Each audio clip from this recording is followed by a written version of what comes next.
என் பிள்ளையே, உன் பேச்சில் கவனமாக இரு. எதையாவது பேசி இருக்கும் மன நிம்மதியை இழந்து விடாதே. உன் மனதில் ஓடும் சிந்தனை அது எதை பற்றியது என்றால் இடமாற்றம் பற்றியது. வரும் நாட்களில் சிலருக்கு நினைத்தது போலே இடமாற்றம் வரும். அதில் மாற்றம் இல்லை. ஆரோக்கிய முன்னேற்றத்தில் ஏற்பட்ட தடைகள் மாறி ஆரோக்கிய முன்னேற்றம் ஏற்படும். சரியாகும் என்று நம்பினால் முன்னேற்றம் தெரியும்.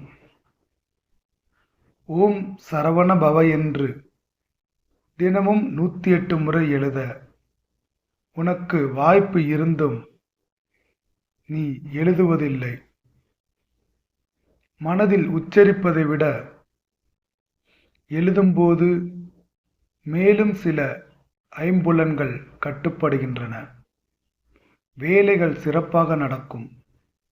உன் திறமைகள் வெளிப்படுத்த வாய்ப்பு கிடைக்கும்.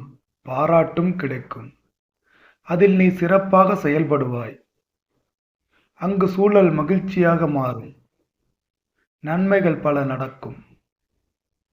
நல்ல நேரம் காலம் வரும். எல்லா பிள்ளைகளுக்கும் ஏதாவது ஒரு நன்மை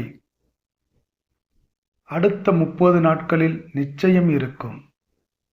மகமாயை களைந்திட வல்லபிரான் முகமாறும் ஒளிந்தும் ஒளிந்திலேனே அகமாடை மடந்தையர் என்றயரும் சக மாயையில் நின்று தயங்குவதே. ஓம் சரவண பவ.